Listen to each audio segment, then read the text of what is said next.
So very good evening, doctors. We welcome you on the behalf of Shockwave Medical and Translumina for our next session of Calcium Masterclass, the pinnacle of coronary interventions. This time we will have with us Dr. John Hung from Liverpool Heart and Chest Hospital. And this is our agenda for the today's session. And I would like to welcome Dr. Jimmy George, who is our moderator for the today's session. Sir is presently as a senior consultant at Lizzie Hospital, Kochi. So, formal introduction of Dr. Jimmy George. Dr. Jimmy George is one of the renowned cardiologists with more than 15 years of experience in the treatment of cardiovascular diseases. Sir has a primary operator done more than 10,000 procedures, with most of them being radial procedures, and includes more than 3,000 transradial angioplasty. Dr. Jimmy George has been author for many chapters in Cardiology Update and principal investigator in many clinical trials. Faculty presenter to renowned bodies like TCT USA, CTO Club Nagoya, IJCTO, Asia PCR, and counting. He is committed to providing comprehensive cardiovascular care from diagnosis to complex interventional treatments, ensuring optimal health for his patients. Now, I would like to hand over this session to Dr. Jimmy George and unshare my screen. Sir, over to you now. Thank you, Translumina, for giving an opportunity. And I think, as you know, like the masterclass is basically mainly on calcium thing. The sense like just now we told like about the limitless possibilities. So we have a very good international speaker who would be giving his talk. Actually, he was going to give the first talk, but I think we have pulled him down to be in the middle so that more and more attendees could hear talk from him. Dr. John Hung is a consultant interventional cardiologist at Liverpool Heart Hospital and Heart and Chest Hospital. He did his graduation from University of Liverpool, and he has got his specialization in interventional cardiology, and his interest is mainly on CTOs as well as calcified lesions. So we would be very much privileged and happy to have his teaching or talk as well as discussion on all the 5 cases plus his talk also. So welcome you, sir, for this conference of Calcium Masterclass. So along with me, like 3 chairpersons will be joining soon. Dr. B. Keshamurthy is a senior interventional cardiologist at Tanjavur Hospital, Meenakshi Hospital at Tanjavur, with more than 25 years of experience. So he's done a lot of conferences, everyone knows about it. So it would be great that they will be joining soon. And along with that, Professor Dr. Manoka, a good friend of mine, and he also would be joining from an interventional cardiologist from Kaveri Hospital, Chennai. And many things good about it. He's the youngest person to become the professor as well as the youngest person to become associated with most of them. And of the lot, he looks the youngest of the lot also. So he will be also joining along with that. Our third chairperson is Dr. Naveen Agarwal. So also is an interventional cardiologist with more than 2 decades. He is the head of cardiology at Army Hospital Research in New Delhi, and one of the pioneers in structural care, and he does the TRAVI program in the Army hospitals as with armed forces. So today we have 5 speakers. Dr. Nibit Sharma is an interventional cardiologist from HN Reliance Hospital, Mumbai.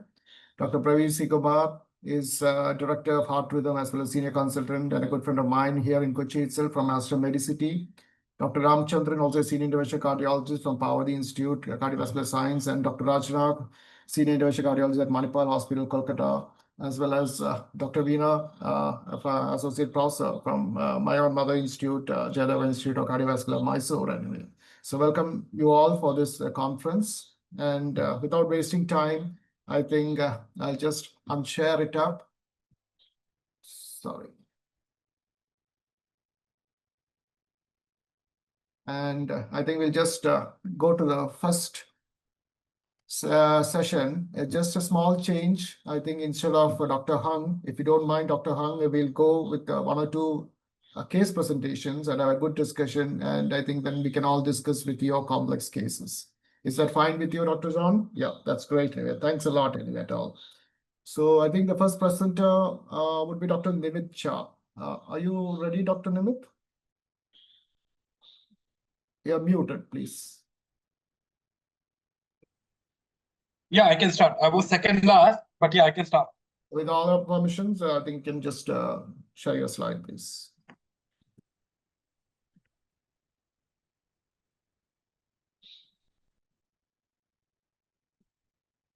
Right. You all can see the slides?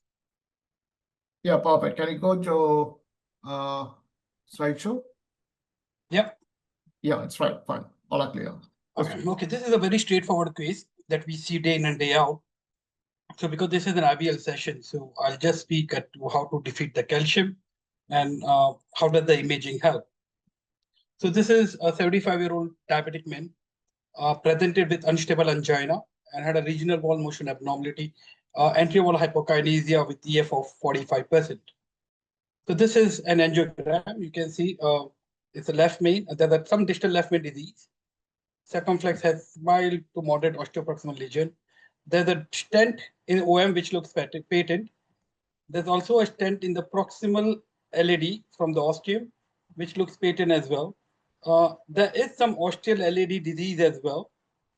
And if you look at the third slide, there is a calcium, quite heavily calcified, very difficult to say whether it's luminal calcium or it's a superficial calcium.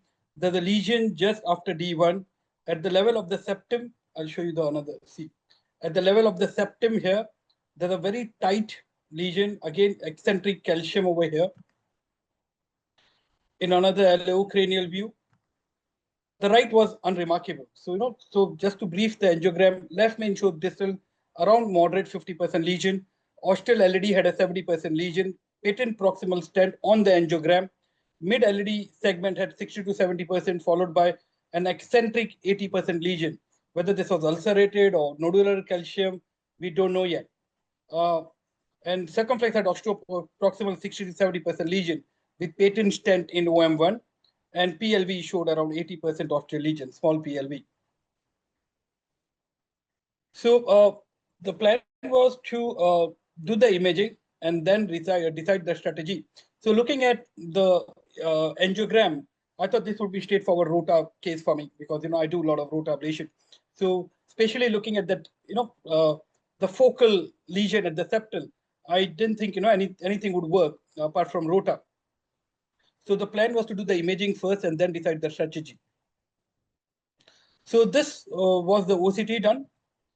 I'll try and stop wherever it can. So if you see here, so it's fibrofatty there. Sorry, stop here. Yeah.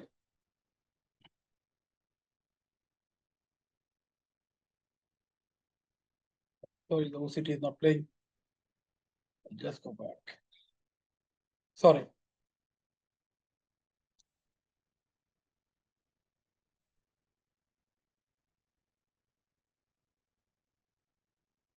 So that's the OCT playing here. So there was a lot of calcium here. I'll come closer to the lesion where. So here you see calcium, which is concentric. Coming up to the septum here, there's very tight, concentric 360-degree calcium, more than 5 millimeter. But there's a calcium throughout. There's only one focal point where it is very narrow. But the other, if you look at the mid LAD at the level of first and second septal, the calcium is quite deep.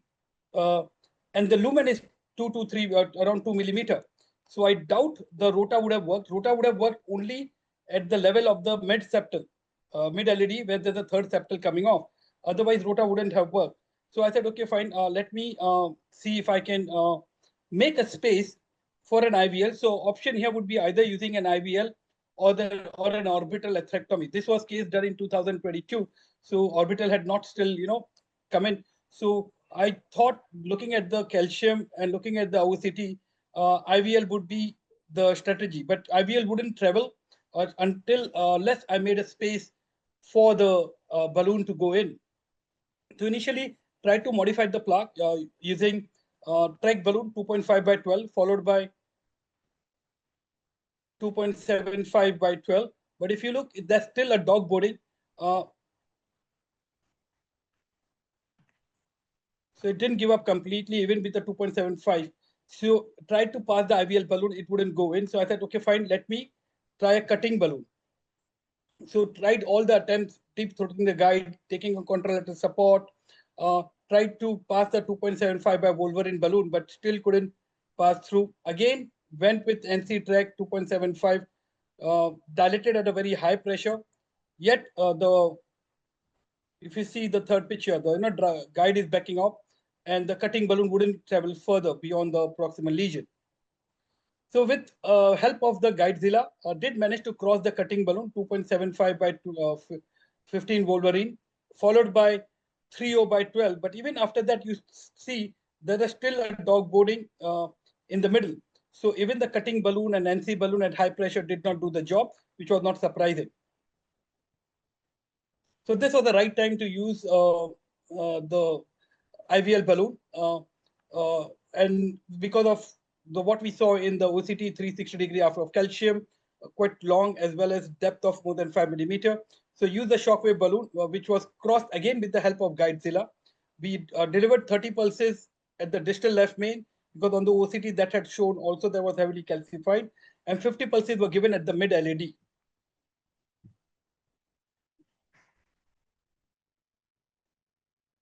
So this, after that, you see, the lesion has dilated very well. There's no dog boning any further. So did manage to dilate the lesion very well, got good purchase of the artery. This is the OCT from the circumflex to see how the circumflex proximal was, whether we need to do any bifurcation strategy. The circumflex stent looks fine. Some malapose stent, if you see the struts in the OM, but acceptable, not more than 1 to 2 millimeters. There was some malapose, but the flow was good. So coming back into the proximal circumflex, there is a moderate disease, but not much plaque there. Coming back into the left main, this is the distal left main, and you could see the crack created by the IVL. So IVL had done the job. So then it was simple, just deploy 2 overlapping stents in the mid LED and overlapping from the mid LED into the left main. So deployed 2.5 by 23 stent into the mid LED, and the proximally to distal left main across the circumflex deployed 3.0 by 33 Zion stent. And did a pot, and this was a result, and again followed by a OCT, which looked, the stent was well deployed. There was some malapose stents. If you see,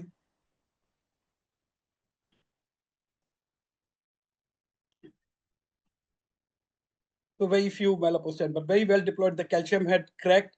There was a good MLA with the stent, and coming back into the left main, it was very well opposed stent in the left main as well. So did some push dilatation again with the 3.0 by 15 NC track balloon at 20 atmosphere. Check should revealed there was TB3 again, TB3 flow there. Stent optimization was done. Circumflex was rewired. Opened up the struts with a 2.0 balloon. Kissing was performed with 3.0 balloon and a 2.0 balloon into the circumflex and the LED. Because the flow was good in the circumflex, I didn't bother doing any deploying any stent there or DCB. This was the final angiogram into the LED with good flow, no dissections, no slow flow, and a well opposed stent. So this was the final result. And you see that the flow, good flow into the LED as well as the circumflex. The key learning point here is take time to do it right the first time. So imaging does help, and choosing your strategy very well. You can do this, defeat the calcium successfully. Thank you.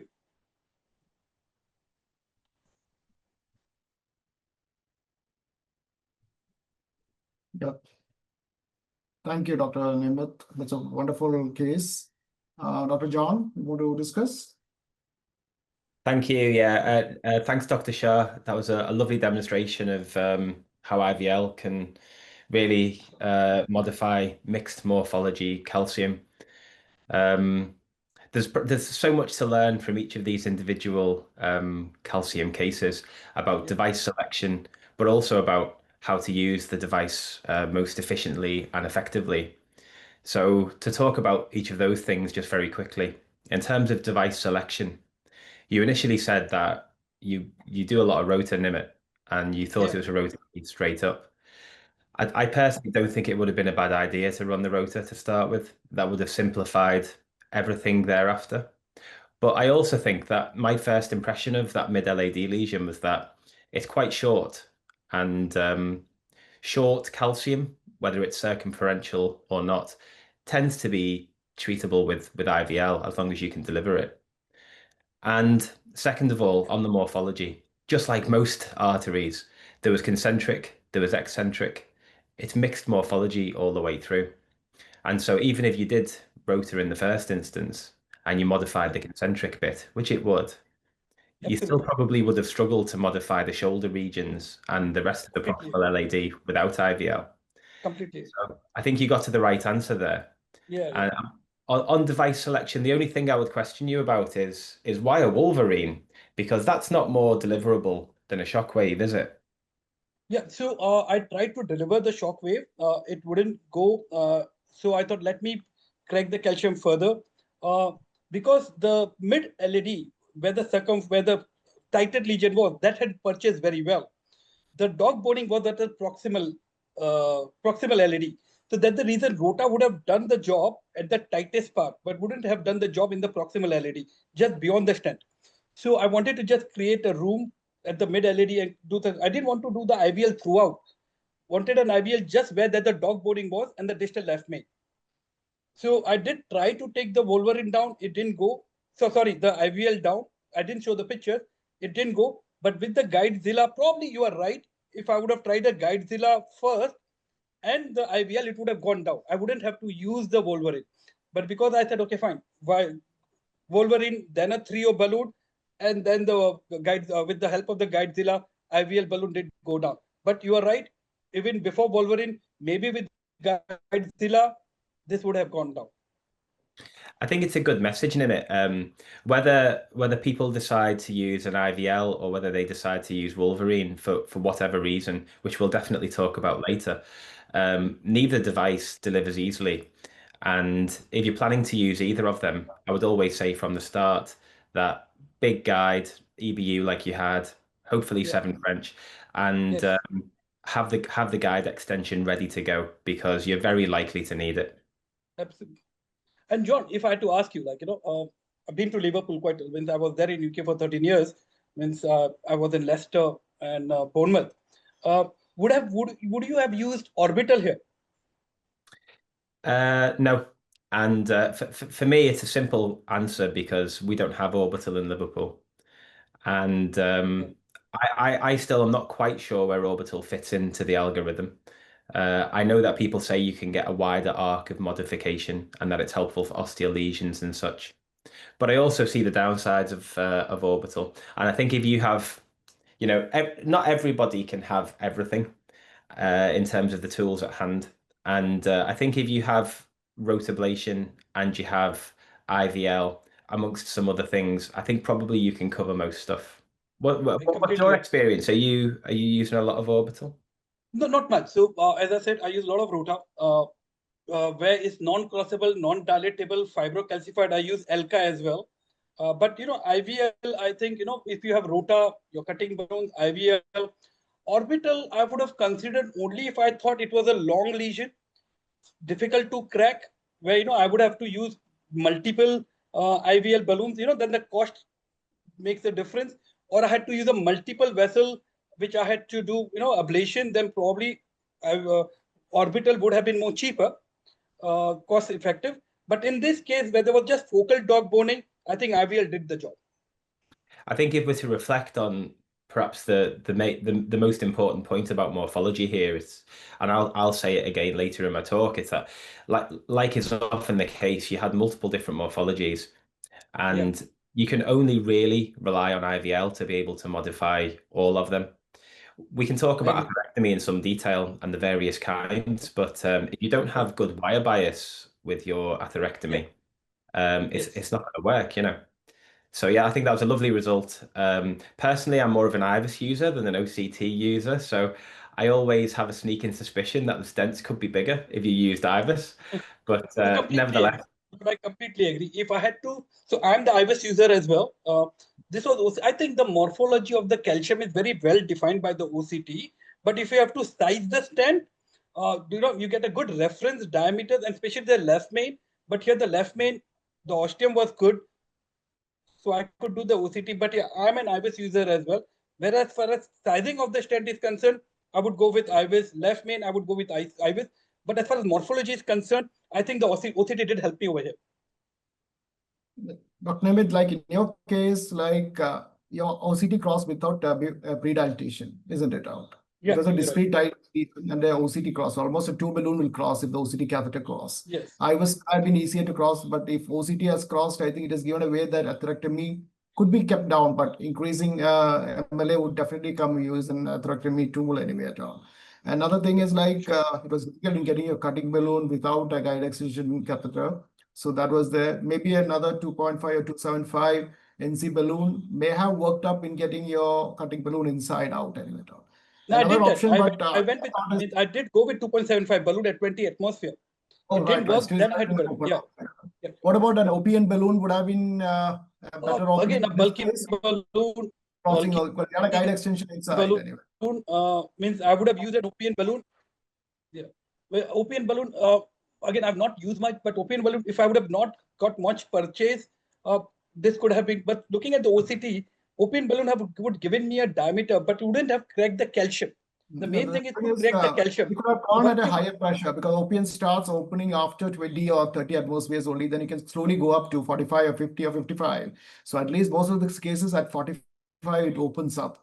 They got a different indefibrillator and the balloon has a uniform pressure all throughout. So the dog pounding effect comes down to a lesser thing, but still, again, like a cutting balloon, crossing is always a difficulty out. But finally, when you have a 360-degree calcium, I think the best one, you call the low adrenaline 4 atmosphere dilatation with an IVL is always better than a 45 millimeter, pressure dilatation with an O. I think that will be fine. I think that's maybe one of the main points here is that we have a choice in modification strategies, and I'll talk about morphology a bit later, but you don't want adrenaline if you can avoid it. And so we've got 3 devices here. We've mentioned IVL, cutting balloon, and OPN. And you can make an argument for each, maybe, but they're all difficult to deliver. So you're going to need a guide extension probably. So if you're going to take one device that's going to be able to modify all 3 morphologies, I'd take the IVL. And in terms of adrenaline, let's just not have any. Let's just do the simple, safe thing. And just like you have to come up with that, Dr. Nimit, like only thing is that ostial circle seem to be pinched a bit anyway at all. Now, like something different, would you think of putting a DCB again in this case? And because you're not pre-dilated, the ostial circ in this case, but still, would you think of doing that? Yeah, not a bad option. So if I had to do the circ, I would go with further dilatation, open up further, and then I would not put a stent for sure, right? But yeah, DCB would have been a consider. I would have considered DCB for sure. We got other panels also, Dr. Keshamurthy, as well as Keshamurthy sir, are you here? I want to have some comments. Dr. Naveen Agarwal and Dr. Manohar also has joined. Yeah, I'm hearing. The other chairpersons. Hello. Yeah, we can hear you. You can't hear us. Hear me? Okay, then leave. I think it's traveling a bit. I think now. Okay, I think. Shall we go to the next case? And then go to you, Doctor?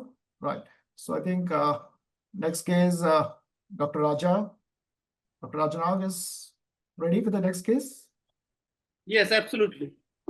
Yeah, please go ahead, please. Yeah.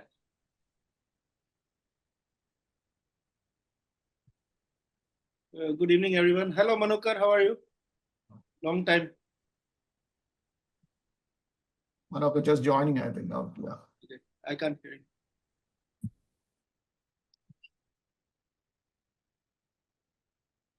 So after that wonderful case and beautiful images by OCT,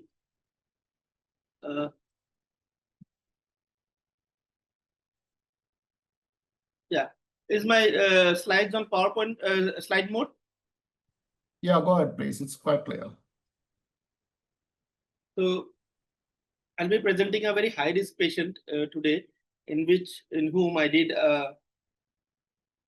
IVAS guided low contrast PCI. So this patient, 57 years, not very old patient, who is a diabetic, hypertensive, dyslipidemic, smoker also, presented to our ER in cardiogenic shock. So he was found to have sepsis, diabetic ketoacidosis, and acute LVF. ECG showed a interval MI of some duration. Now his creatinine at the time in the ER was 2.6. Now, his renal dysfunction is there, but he's not presently on dialysis. His eGFR we calculated around 26 ml per minute. His ejection fraction was low, around 35%, and blood sugar was, everything was elevated, including troponin. So we decided to do the angiogram and look at his anatomy first, and then decide to take it up from there. Now, we did the angiogram with around 15 ml of contrast on the first day. And this is what his angiogram looked like. These are the 4 images I took, just 4 images. Now, this is the left main is normal. The LAD shows 90% proximal tandem stenosis. You can see that. And D1, which is like moderate caliber, shows diffuse disease. The LCX has critical distal stenosis, and the RCA is total occlusion after the mid segment. Lima also we took a shot in case he undergoes bypass. So after a lot of discussion and with our critical care specialists and the heart team, we decided that we would at least need to open up his LAD, which is the culprit vessel at present, and then take it up from there. Now, these are the patients who suffer renalism, and we all know what that term means. Like, renalism is something because of which a lot of these patients who are indicated for a revascularization are denied or delayed. Now, we did not want to do that, and so we hydrated him as much as we could by looking at his IVC, and then we decided to do ultra low contrast or a zero contrast PCI of the LAD first, and then decide upon the rest of the vessels. So what I did was wired all the vessels, including the diagonal, to give us a landmark of marker for where we are. So this was how I started the case without any contrast, and we pre-dilated his lesion with 2.5 at around 12 millimeter, and we also took the help of imaging, that is IVAS. So these are the IVAS images pre-stenting. You can see at the tightest part there is significant amount of calcium, which is not uncommon in such nephrology patients who are having renal disease. And then we decided what would be the best option to do the PCI fast and rapidly without any complication, and which would be a safe option for me. Like my previous speakers have already elaborated, there are several tools we have at hand right now, and I find that IVL is one of the safest, even in such high risk shock patients. So I decided to go in with a IVL straight away. With a 3 into 10 millimeter IVL pulses were given, followed by then we saw that even after giving all the pulses, there was still a waste in the inferior margin. So I decided to go in with a 310 OPM and went up to 30 atmospheres in the LAD. So these are the IVAS images after the IVL, and you can see that we gained significant lumen gains. And this is the next step in which we deployed the distal stent, which was 27532, deployed at the nominal pressures of 11 atmospheres, and the proximal stent was around 3.532, which was all derived from the IVAS images and not from the angiograms. So after the stents deployed, we did post dilatation serially in the mid LAD and the with NC balloon of 310, 375, 15 at high pressures of 18 atmospheres. So these are the IVAS post-stenting images where you can see we have achieved good area in both the distal, proximal and the mid LAD, and this was the final result. So post PCI, we did his creatinine after 48 hours, and it was 2.6, which started from 2.5, and the total contrast volume used in this PCI was around 13 ml. So we all know that these high-risk patients who supposedly have this renalism, they are denied or delayed treatment, are the ones who need this treatment much more and much indicated, more indicated than patients who are getting the appropriate treatment with normal renal function. So contrast-induced nephropathy is a fact, and we need to avoid that with taking up these tools of dynamic coronary road mapping or deploying several wires to have landmarks, and then the benefits of imaging. Ultra low contrast PCI benefits patients beyond avoidance of kidney injury, and imaging and physiology are important tool sets in such high-risk patients. Identification of lesion morphology, proper lesion preparation are the key strategies in such high-risk patients to have good outcomes, and IVL, particularly in such renal patients who have significant calcium everywhere, is safe and effective. Thank you. Thank you, Dr. Raja. I think the point is very clear. When you have a very high-risk patient with calcified long lesion, the best thing is to limit the contrast and get the procedure done easily. I think that's why I used a lithotripsy balloon upfront.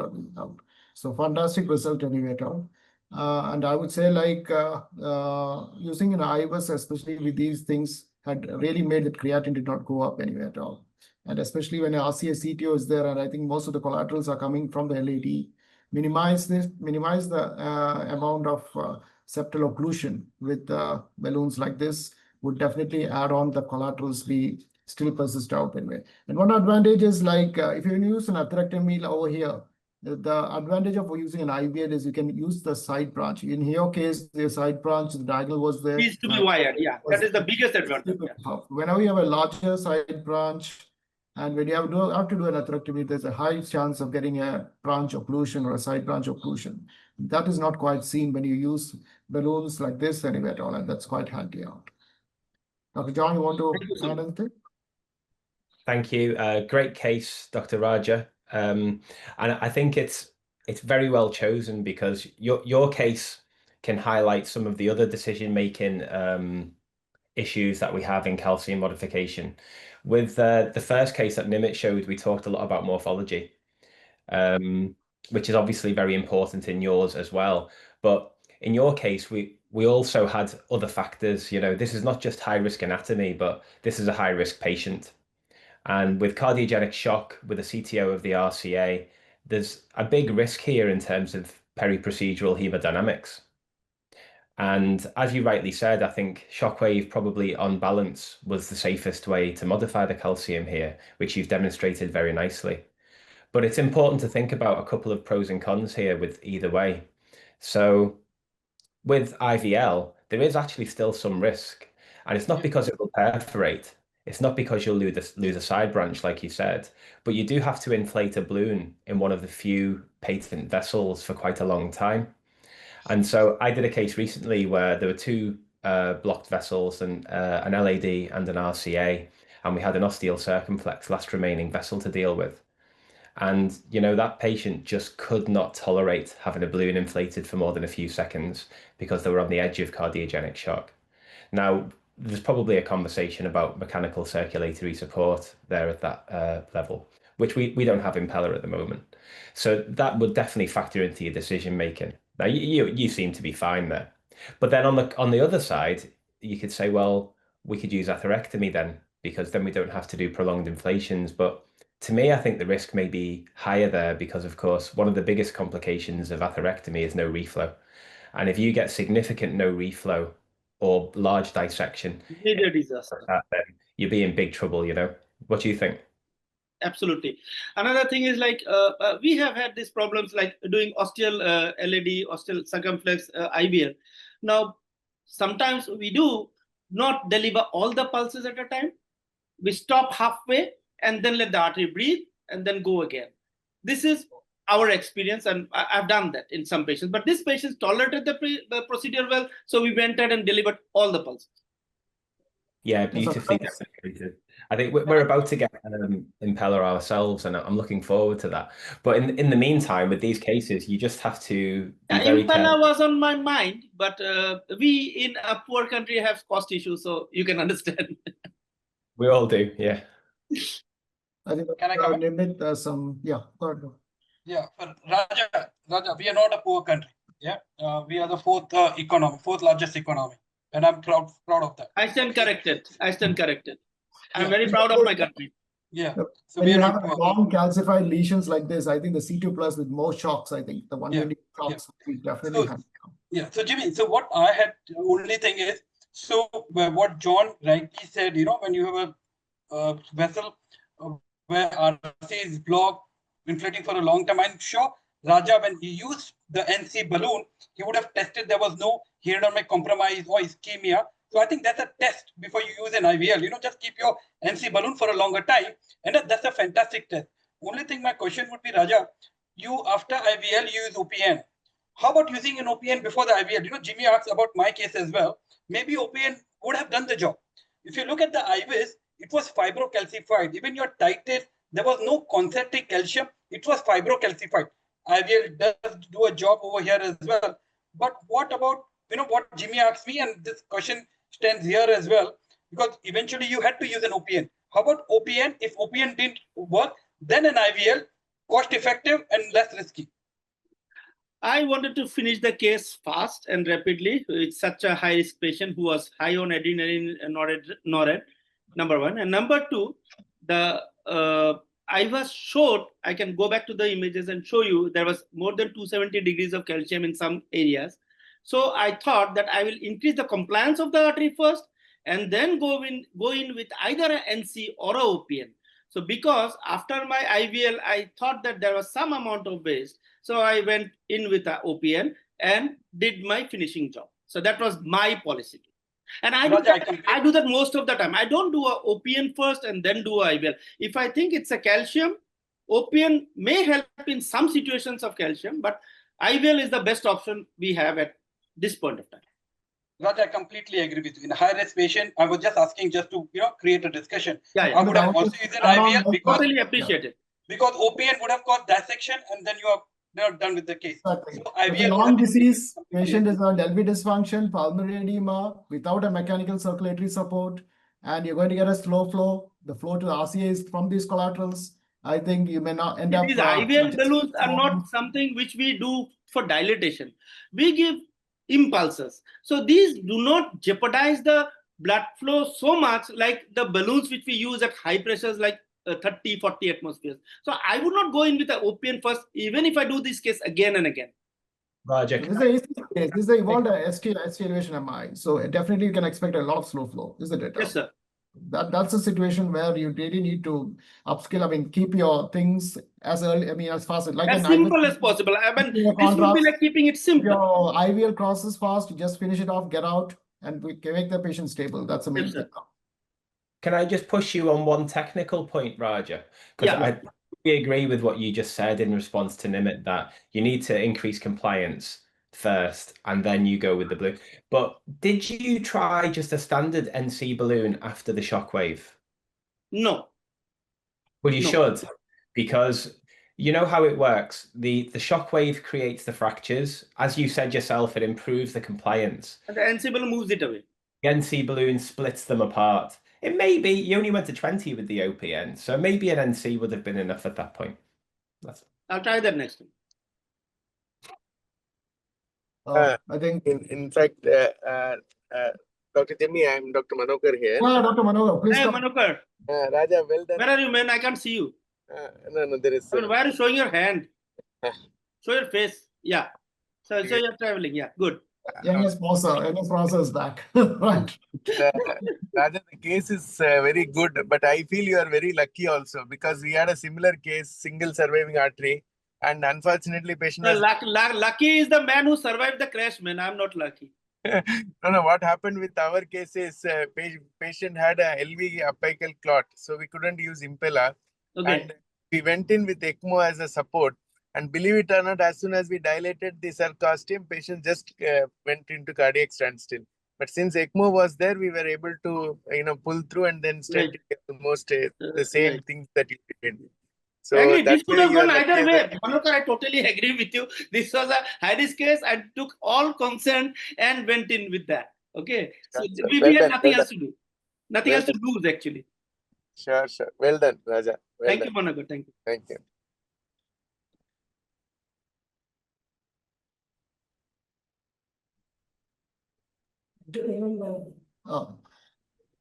Fine. I think, shall we go to The main presenter, I think, Dr. John, I think we're just waiting for your presentation out and it all. Shall we go Okay. to you, Dr. John? Huh? You ready? Yeah. Fine. All right. So hopefully you can see my slides now.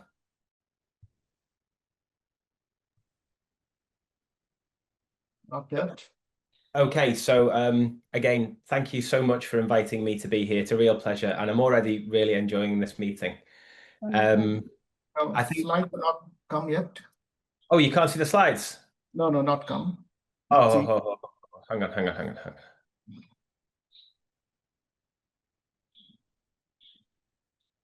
Where's Zoom gone? Sometimes you just can't find it. I've got like 25 windows open. Let me just try again. There you are. So let me make you big. And then if I start the slideshow again, like this, and then if I find Zoom and go to share, and we're sharing this one, I think you can see it now. Oh, now it's fine. Now it's good. Go ahead, please. Okay. So this talk, I think, is it's a great title that I've been given and really relevant to both of the cases we've already discussed. I want to dispel some myths around eccentric and nodular calcium.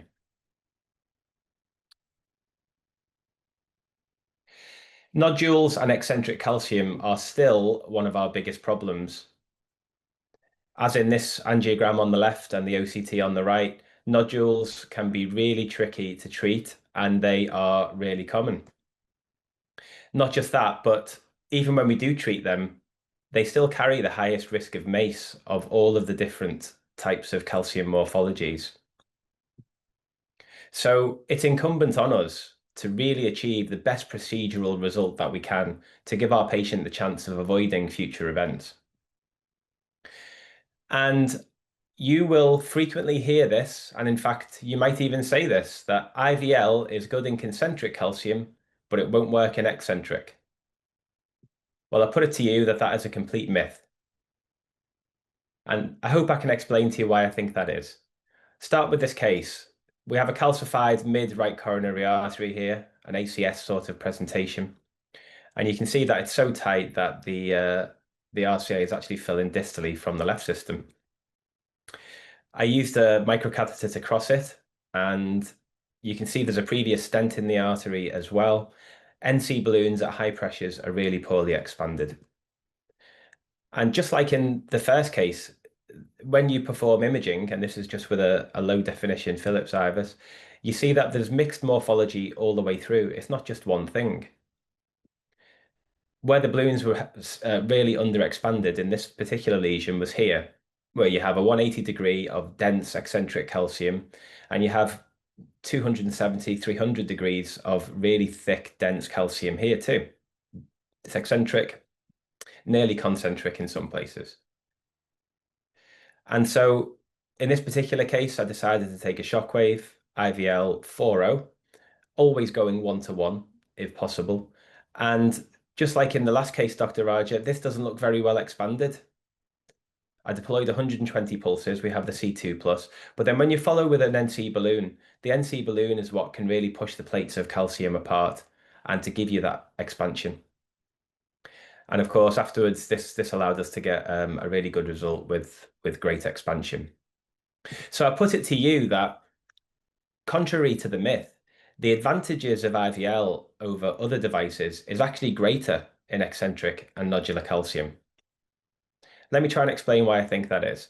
IVL makes sense in eccentric and nodular for two main reasons. One, because of its mechanism of action, and two, because of its well-defined safety profile.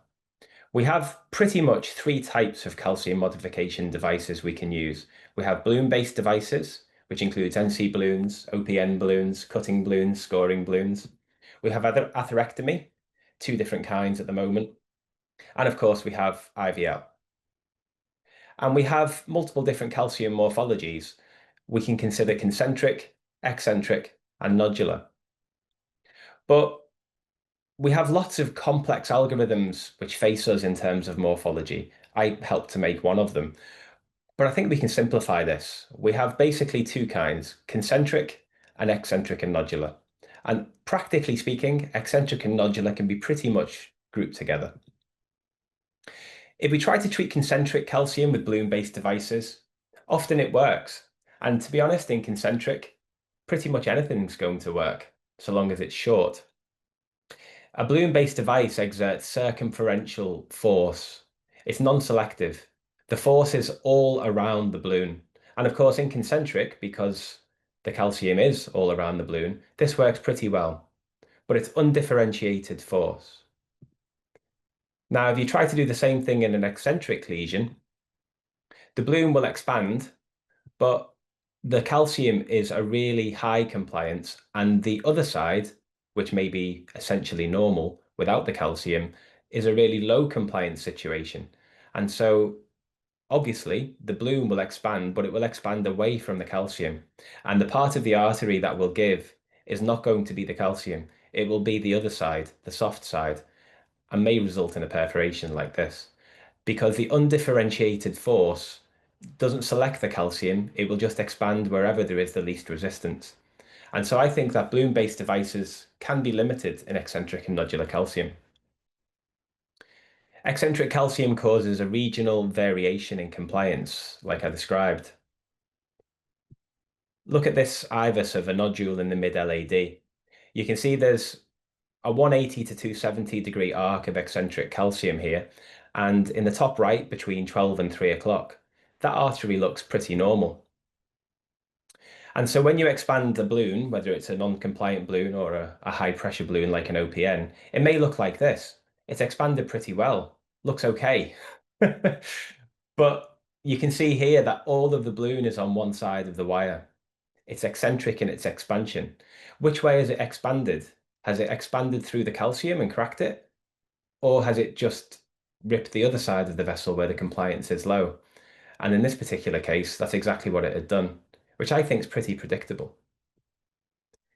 Then we have atheroablative devices like rotor and orbital, and they can work well in both concentric and eccentric. In concentric calcium, just like I said, pretty much anything will work, and it will make a channel because it's tight and it's in contact with it.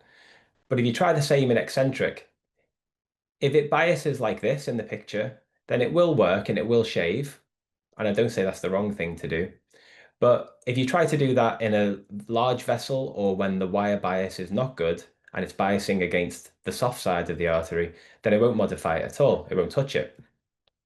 So wire bias has to be favorable. Otherwise, atherectomy won't work. And in fact, it may be unsafe to do. An atherectomy itself, maybe not to the experts on this panel, but to the general population, is more technically challenging. It also has some unique risks with orbital, and I don't use it, but there are lots of pictures like this one where the crown can dive forwards and can cause unexpected complications. And still, globally speaking, not that many people are comfortable with using atherectomy. It's not as generalizable as other techniques. So what about IVL?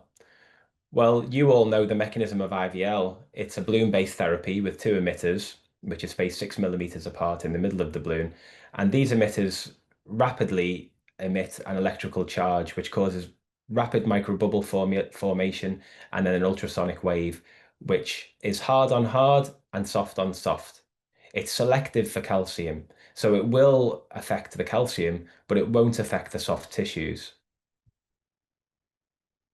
Therefore, at 4 atmospheres, we don't have any risk of barotrauma. We're only going to a very low pressure, and I say 4, but 2 might be enough, or even 1 might be enough in some cases. And as long as it's in contact with the vessel wall, as long as it's touching the calcium, then it will induce fractures. It's a variety of mechanisms. There's compressive force from the ultrasonic wave, there's shear stress throughout the calcium, and there's tensile stress. And this causes fractures in multiple different directions. Like in this micro CT, you can see post-IVL, there are fractures in all sorts of different directions. Using balloon only, compressive force, it only has one mechanism, and it causes these perpendicular cracks. Importantly, with IVL, it's also penetrative. So in this histological section, you can see that IVL doesn't just cause superficial cracks, but it causes deep cracks, which is particularly important when we're dealing with thick plates of eccentric or nodular calcium. So that's my view, and that's what some of the information says. But what does the data say? Well, we have quite a lot of data from the shockwave studies, Disrupt CAD 1 to 4. And these graphs show that with minimal stent area on the left and stent expansion at the maximum calcium site on the right, each bar from left to right indicates the increasing arc of calcium, less than 180 on the left and 360 degrees on the right. So it covers eccentric and it covers concentric. But for both of these criteria, stent area and stent expansion, it's all the same. So it didn't matter what the arc of calcium was, the stent expansion was the same across all of these studies. And these are the data specific to nodules. So these data are stratified by the presence or absence of a calcified nodule. Light blue is with a nodule and dark blue is without a nodule. And again, reading across all of the criteria from left to right, minimal luminal area, minimal stent area, mean stent area, stent expansion at the maximum calcified site, and mean stent expansion. Whether it was a nodule or not a nodule, it didn't matter. The expansion was the same. So it appears to be equally effective irrespective of the arc of calcium or the morphology of calcium. And what's more, it's pretty safe. And in all of this pooled data, we see that there were 0 serious angiographic complications. Shockwave doesn't cause perforation, or in these data, any of the below complications either. So we've got high success rates and very low complication rates. And furthermore, we have some data to say that there's a fairly good clinical outcome as well, with favorable event rates out to 1 year. And these are the 30-day and 1-year event rates from Disrupt CAD, which are low. So with all of this in mind, why should I use IVL in eccentric calcium? Well, I think maybe you already know the answers at this point. With balloon-based devices, they rely on undifferentiated hydrostatic force. It's not selective for calcium. In eccentric, balloons will expand away from the resistance. It's very hard to modify the calcium at all. And to try to overcome these issues, then you can apply more and more force and go to higher and higher pressures, but that result's not predictable, and the risk of complications obviously goes up. Atherectomy devices can be effective, and I use them frequently in modifying various morphologies of calcium, but if the wire bias isn't good, then they won't work. What's more, atherectomy is unlikely to modify deeper calcium. It's very good at superficial calcium that it's in contact with, but if the calcium is 0.5 to a millimeter thick, then it's not going to affect the deeper calcium. It's more technically challenging to use for most people, and there is still the risk of slow flow and no reflow. IVL utilizes shock waves, which are selective for calcium. It's not reliant on high pressure balloon inflation, and therefore you avoid the risk of barotrauma. It modifies calcium irrespective of what's going on the other side of the vessel. It's the only calcium modification device that has shown consistent luminal and stent outcomes irrespective of calcium morphology, concentric, eccentric, or nodular. As we've said already in both of these cases, that morphology is never just one thing. We call it a single lesion, but calcium is heterogeneous throughout. If you take this as an example, we have a calcified nodule distally, we have eccentric calcium in the mid, and more concentric at the top end. We have different morphologies all the way through. IVL is designed to work in all of these morphologies. So for the nodule, you could use atherectomy because it is in contact with it, but shockwave would also work here. For the eccentric calcium, there is no wire bias here. The wire bias is away from the calcium. The rotor is not going to touch that. High pressure balloons, to me, just incurs risk. And so IVL is definitely the most appropriate for this part. And in the concentric, I think that any of those would work. And to be honest, looking at this short cross section here on the IVUS, there's already a crack at 9 and there's some cracks at 3, 4, and 5. So an NC balloon would probably expand this part. So I believe it's about efficacy and it's about safety. IVL selectively targets calcium. It works in all of the morphologies as above equally, and we know that there are consistent procedural outcomes. It is definitely the safest of the options. It doesn't rely on high pressure with the risk of barotrauma, and we've got a very well evidenced and extremely good safety profile. Thanks very much. Thank you, Dr. John.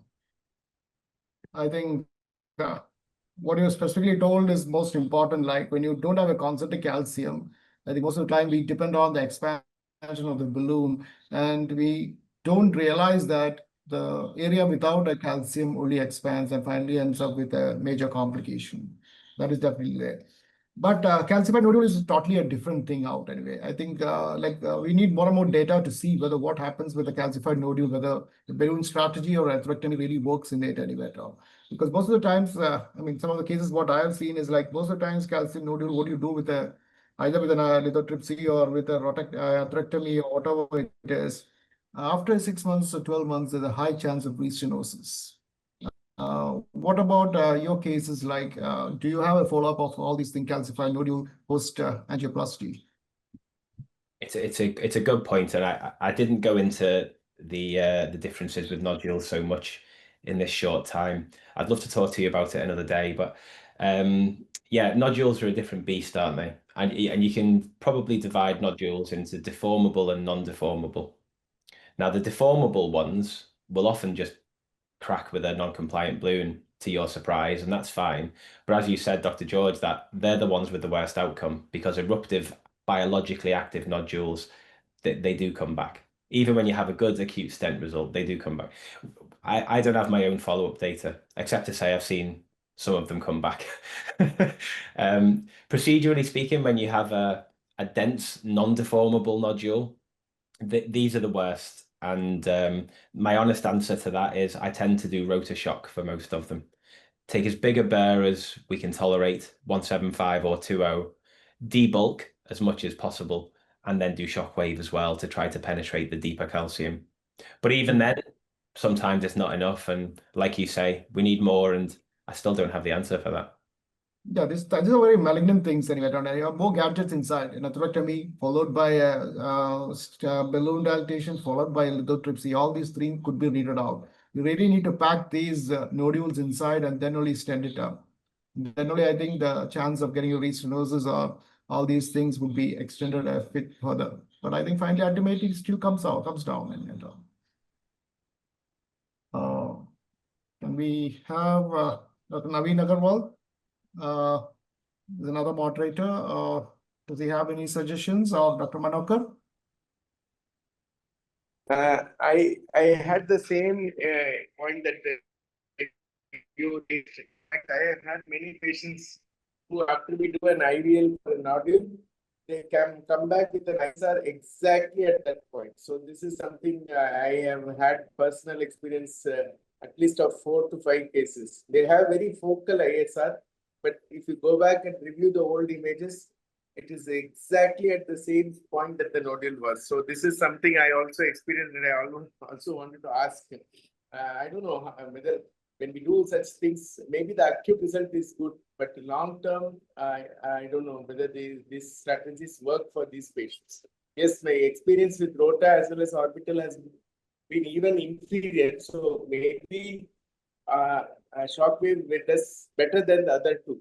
But all said and done, nodules long term don't do well. This is my personal opinion on that. I think I would add on like to Dr. Hung, like more cracks you make over there, you get the maximum pulses over there. Just keep it out the nodule and give maximum pulses and get the maximum cracks. I think it is going to get a better results out. I think we get the best chance by doing that, Dr. George. All we can do at the moment, without any better technology, is to make the minimal stent area as big as we can. But I just popped this up because I just want to show you this. This is a case in our center where one of my colleagues did an osteal nodule. He did shockwave and did a 4.0 shockwave, got a great area, a lovely imaging result. This is what it looked like in July of 2024.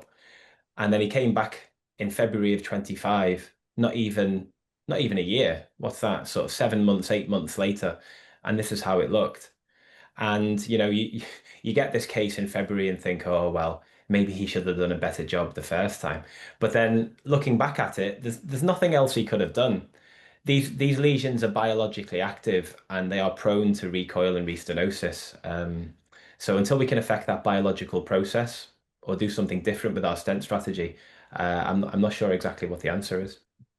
Now, there's osteal lesions now with just something about the orbital atherectomy you're talking about. Now, even the atherectomy also is coming with the retrograde thing out, isn't it? So whether this orbital part as well as the atherectomy with the retrograde have something on this osteal lesions beneficial is something to be seen out, isn't it, out? Because they can cut in both ways. I think the Boston also would come up with retrograde in the next year on. So those things are, I mean, just a thought anyway at all.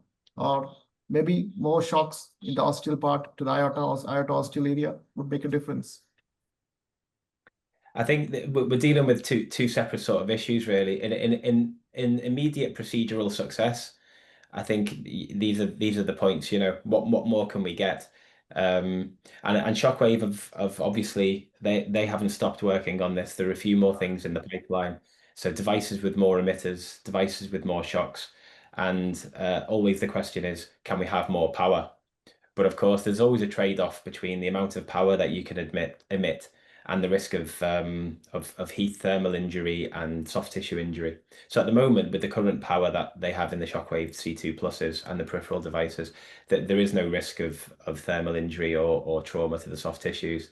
But I always ask, can we have more power? And I think that's one of the things they're working on. Dr. Newman, please. Yeah, so Jimmy, you asked about orbital here. So if you look at the data, the orbital, especially, you have to see whether it's the eruptive nodule or a non-eruptive nodule.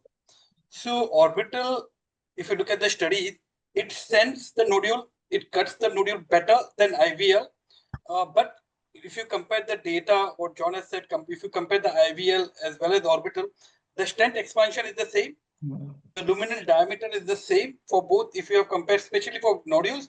But IVL is more safer, more effective compared to orbital atherectomy, because there would be slow flow, there would be the, though, you know, the company would say it's quite safe, you know, there would a lot of lectures, but I think especially in nodules, I would use IVL because it's more safer and your long-term results are same in both. There's no data to say one is better than other, but yeah, orbital atherectomy, anatomy-wise, it breaks the nodule, stands the nodule better than IVL.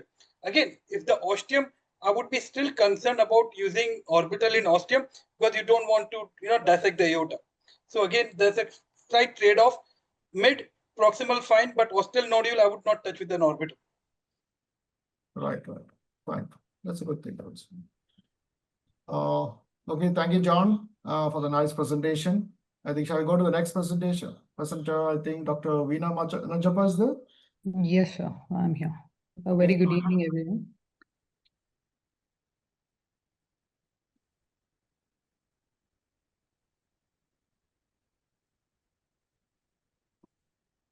Go with slideshow. Yeah, fine. Yeah, I shall begin my topic, device synergy in calcific terrain. IVL use in a case of anomalous RCA from left sinus of Valsalva. The case brief is as such. We had a 47-year-old gentleman presenting with unstable angina with normal ejection fraction. So initially, since he was low risk, we did a CT coronary angiogram, which showed 768 Hounsfield units in the RCA with significant disease in the RCA. The left system was normal. We proceeded with the coronary angiogram, which confirmed the left system to be normal, and this was his right coronary artery as non-selective injection. We had initially taken a JL catheter. Right femoral axis was her go-to axis, and because we thought it's going to give us more support with respect to the fact that it was anomalously arising. It was a type C IOCA from LSOV. So as we know, this is where our artery was originating from. This was a type C, in between something between C and D. And in a paper of M, it is said that either AL1, AL2, or JL4, if you're going by radial approach, helps. In our case, we did try all of these, but it did not cannulate the vessel selectively. We then proceeded to go in with a M radial guide. This was done by two operators. One kept the torsion on the guide intact, while the other person wired the lesion. We did have an initial upfront balloon-based lesion preparation in mind. This was a calcific lesion. As you can see, the calcium tram track appearance even before the injection of the dye.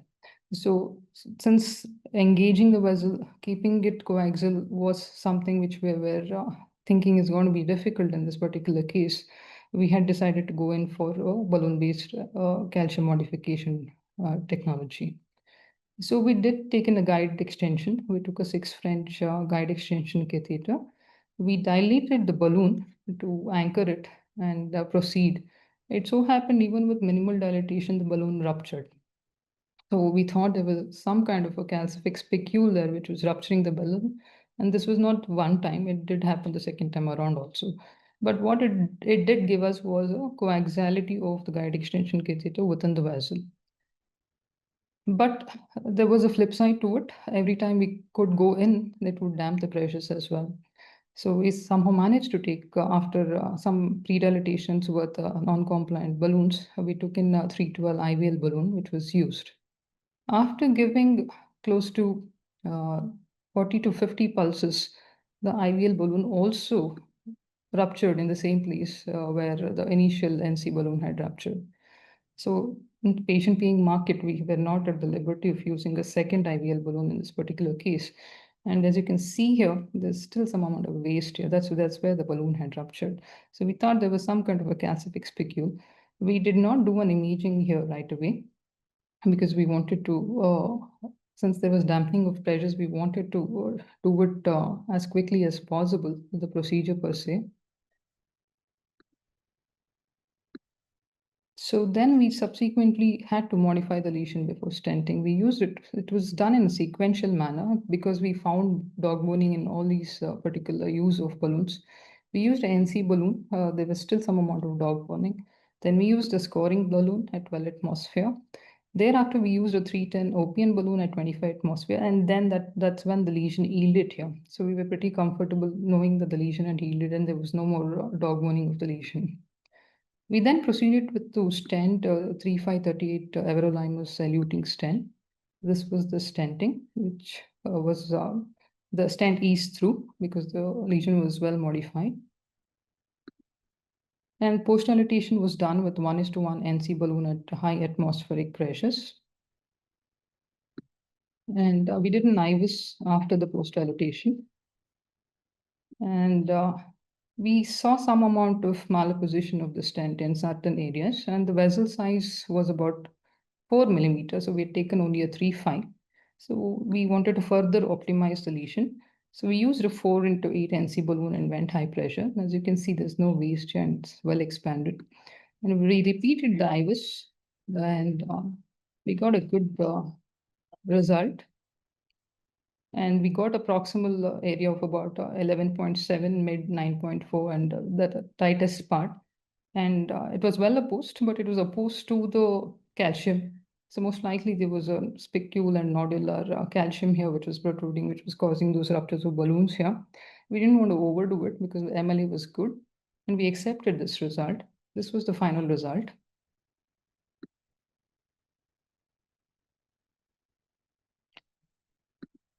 So coronary artery calcium, we know that calcium per se can cause substantial surface damage to the stent polymer or drug coating by scratching and scraping against the arterial wall. It can also alter the drug release kinetics of DES and preclude adequate stent expansion and apposition. But what is interesting is they tend to sort of accumulate in hinge places with a lot of hinge motions, especially this mid RCA, where there is large areas of calcium on either side of a bend, and the necrotic calcific core, when they break the calcium spicule, causes nodule formation because of the intraplaque hemorrhage that happens. This is a wonderful paper which I came across. And in the real world registry, where they've done IVL in about 456 lesions, it's interesting to note that the device energy is used with respect to rotablation in about 12% of patients. And undilatable lesions where IVL use was in 49% of cases. Imaging sometimes needs to be done only after the calcific modification because sometimes it doesn't allow the IVUS or the OCT catheters to go through the lesions. And eccentric calcium, as Dr. Hung has mentioned, IVL can be still used. Disadvantage, however, is the profile of the balloon, which is about 0.043 to 0.046, especially when it is dilated. The crimp version easily goes through a guide extension catheters, But once dilated, when you're pulling it back, sometimes you end up getting the entire system out because it gets stuck to the guide extension catheters. Thank you.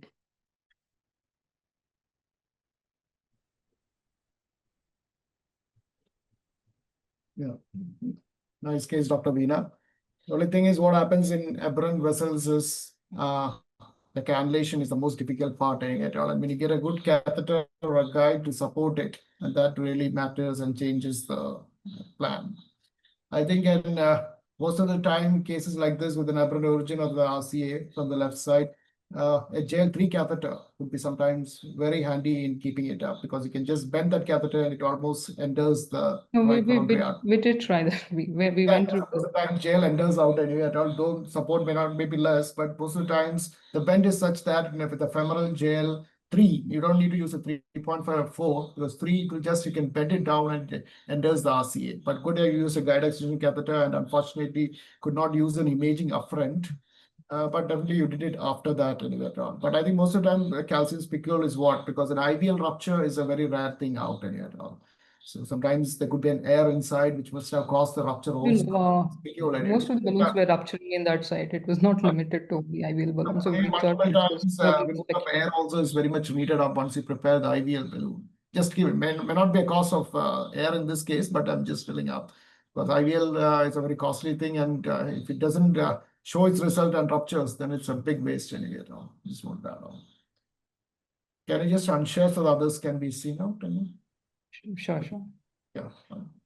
Dr. John? Yeah, good demonstration. I think you very quickly glossed over the difficulties in engagement and getting yourself some support, and that was the key to the whole case. Once you'd got the guide extension into the RCA, then I don't think you had any trouble, did you? You were pretty secure. So that was such a key step. Myself,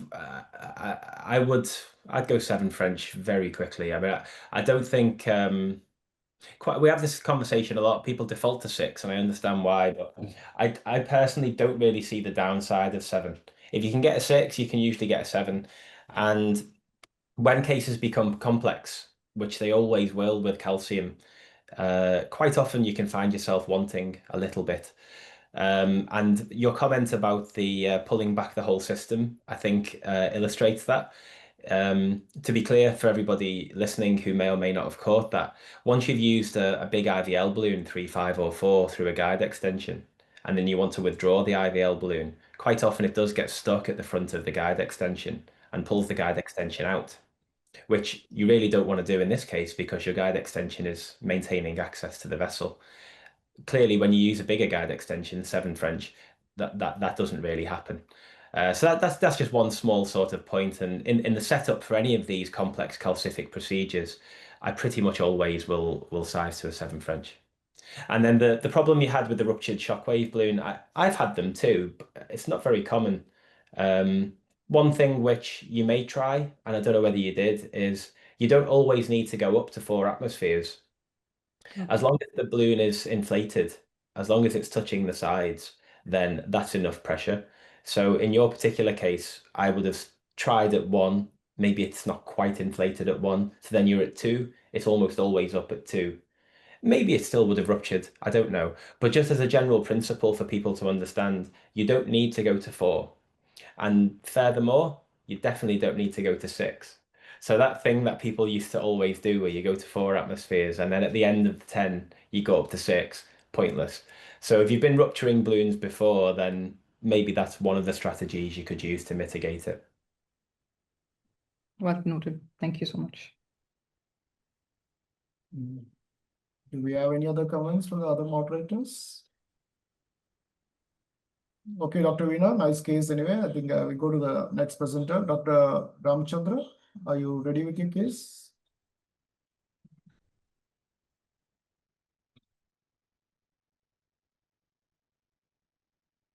Dr. Ramchandra?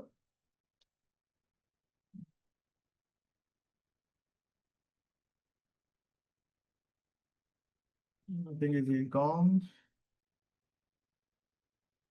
You're muted, Dr. Ramchandra.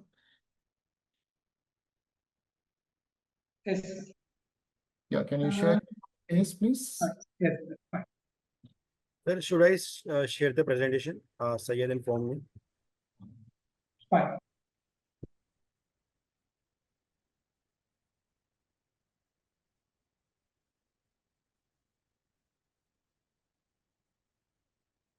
Can you put it in PowerPoint? Nice captions, trending Alibaba. Yes. Yes. Good evening, one and all. It's actually is one famous story is there. You can enter into the Alibaba cave, you cannot come back. So that is the thing is in our case. That's why we gave a title for this presentation. Thank you, one and all, for giving me this opportunity. Next slide. So 75 years old male, CAD chronic stable angina, TMT positive. Angio, we have LED disease with left main. To proceed with, it's to LED and left main. Next slide. This is the angiographic picture. Caudal view. We have a left main have 50% lesion, and then LED have a tight lesion with calcified, severely calcified. Proximal to mid LED have a diffuse lesion. L6 small vessel, it's a mild lesion, 40% lesion. Next slide. The plan is it's a epicranial view. You see this entire LED is calcified, severely calcified. And then we wired LED, then we wired diagonal. Next slide. And then we pre-dilated with, next, pre-dilatation with 2x8 balloon. Next click.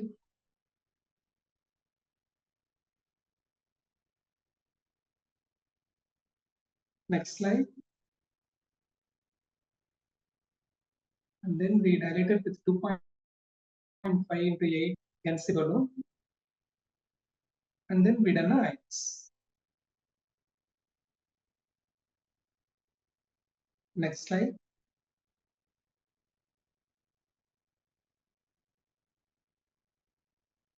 In IBIS picture, we have a distal reference is have of tight LED lesion, we have a 2.1. And then distal reference is 4.96. And left main, mid part of left main have a calcified lesion with 5.49 total area. And then distal left main is 14.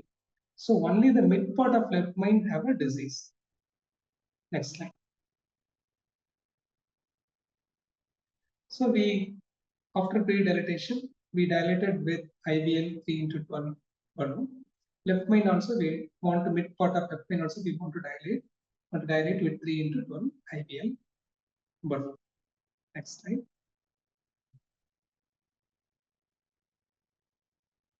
This is after pre-dilatation. Reasonable results. We took a stent. Next slide. First stent we delivered, we took a 2.75 into 38. The problem is the first stent is not moving in to the distal.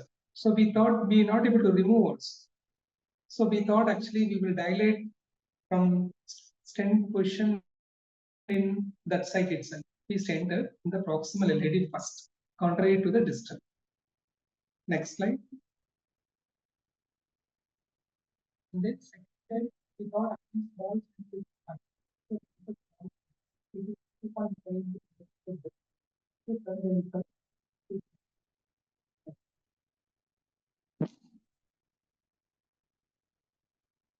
next slide.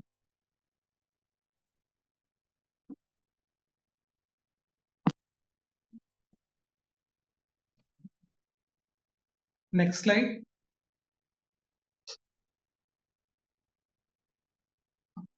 So next stent we took 2.75 into 28 is actually that's is not covering the both side. So what happened? We underestimated. We took a small stent. We were not able to cover that. So we thought we want to remove it, but we want to remove it the 28 this. We want to give a longer stent, but we are not able to remove it. So we thought actually no other choice. We pushed this stent is inside and then we stented. Next slide.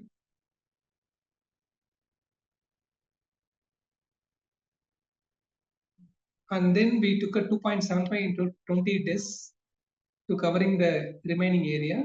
So we stented. Next slide. And then for the left main, only the mid part of left main is involved. Distal left main is spared. So we don't want to overlap with previous stents. We only stented the left main with 4 into 16 discs. Next slide.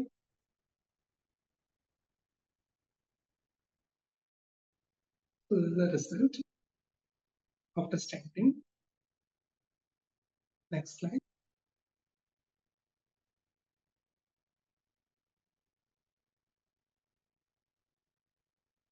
Next slide. So and then we post-dilated with 3 into 8 NC-balloon. In left main, we post-dilated with 4.5 into 10 NC-balloon. Next slide.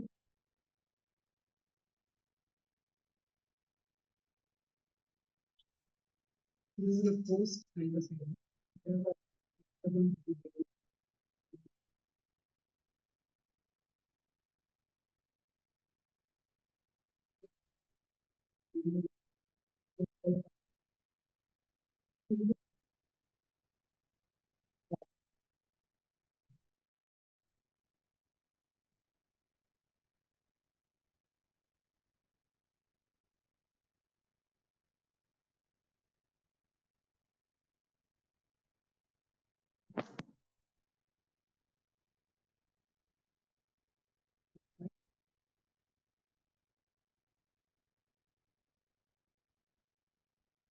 To take your message, in spite of redirection, this NC-balloon, maybe because of severe what mistake we have done is after IVF, we didn't post-dilate or maybe a cutting point. So that's why that mistake is happening. So stent is moving in. We want to remove the stent, it's very difficult. So that's why we put it into the 4 stent in LAD and 1 stent in spine. Actually, we want to finish the case with 3 stents. In spite of that, we finished with 5. So that's why the interesting presentation I just want to share with you. Thank you, sir.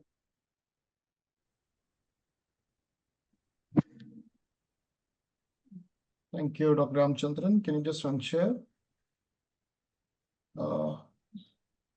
I think that the voice was not very clear, but I just got carried away in between the actually like you were planning to get the stent distally to the lady, but did not cross, so proximally you deployed the first one, isn't it? Implanted stent. The second stent you deployed distally because the length was not less, isn't Yes, it? sir. You got 3 stents in the lady and 1 in the left main. Yes. Just a curiosity, like could a guide extension catheter would have been a better, like if the first stent was not crossing distally to get it more distally, would have been helpful out rather than deploying, because the first stent you deployed up, now the second stent is not crossing. Now you need to get more gadgets inside and your stent is going to get anyway damaged. Yeah, just a thought anyway at all. And one more just suggestion, like you had a stent in the left main alone, and circumflex seemed to be a very dominant vessel with an ostial, not very tight, but stenosis. But if at all a pinch occurs, then a recrossing part, nothing could be done up anyway at all. So what was, I know the osteoproximal LAD was not much involved, but was a thought given to the ostial circ, if at all being a dominant like looking ostial circumflex would have been damaged? Just a thought anyway at all. Okay. Actually, the RTA is a big dominant vessel. That's why we thought actually. That's why Okay, we fine. Yeah, I thought LPDA was there in some view. Maybe RC could have been at all. Dr. John, you want to add on? Thanks, Jimmy. You've mentioned 2 of the things I was going to say. There's also the diagonal we need to talk about, Dr. Ramachandra. So you wired the diagonal, you lost it when you balloon dilated, and then you ignored it. So why would you wire it if you're going to ignore it when it goes down? actually we initially we want to wire it protect the diagonal. But after that, because of this confusion, we thought actually we will leave. Okay. I mean, inside branch management, you've got the first decision, which is, do I care about this vessel or not? And you decided you cared about it because you put a wire in it. And I think it was big enough to care about. It was probably just about, you know, a large enough territory. So when it goes down after pre-dilatation, I'd be surprised if the patient didn't tell you something about that.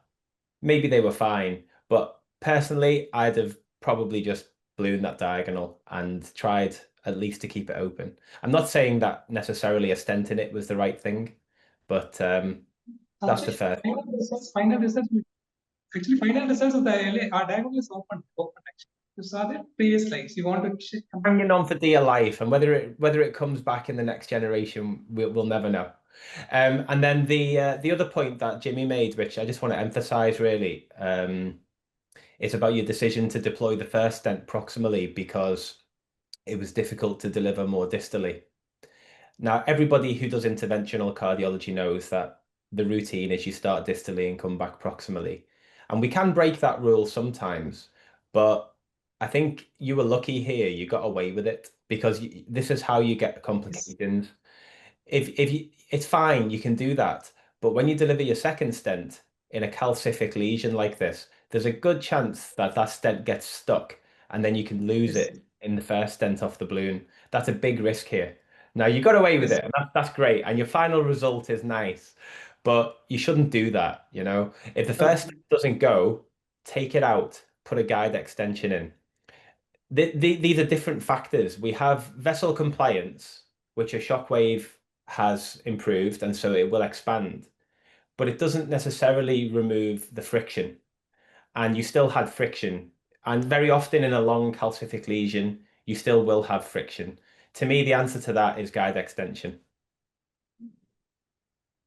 And one more thing, like just thing I add, like when you have more of stent boost or clear stents like this, the calcium and stent may almost look same anyway at all.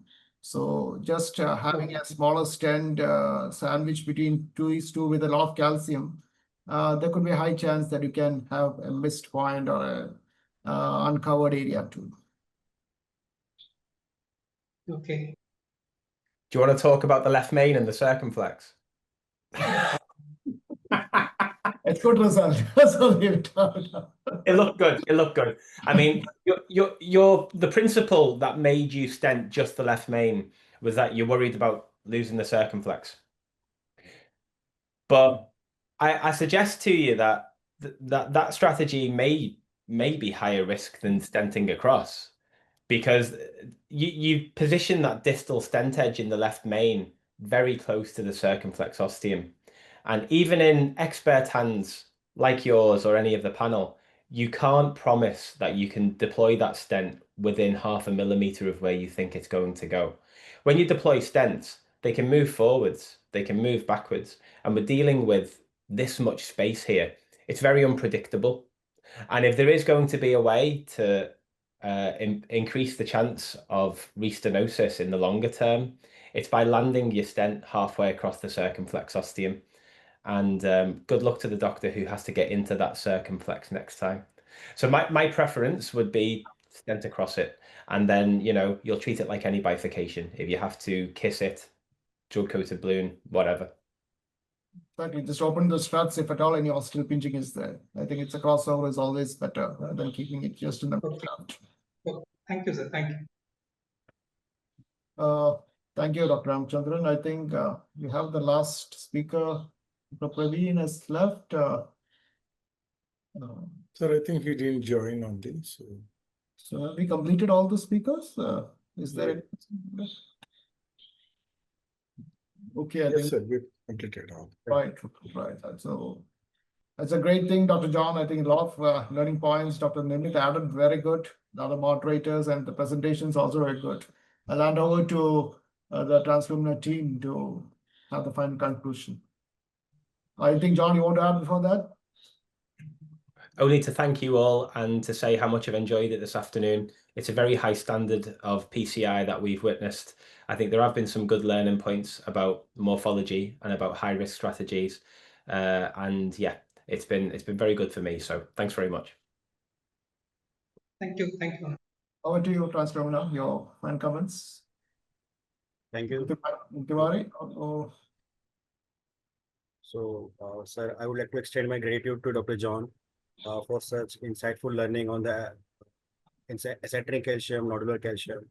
And special thanks to Dr. Jimmy for such moderation and very good insights on all tackling all types of calcified morphology, sir. And we discussed all calcium modalities in very detail. And I would like to extend my gratitude to all our speakers for the session, sir. Thank you, everyone, from Team Translumina and Shockwave Medical. thank you. Thank you, everyone. Thank you. Good night.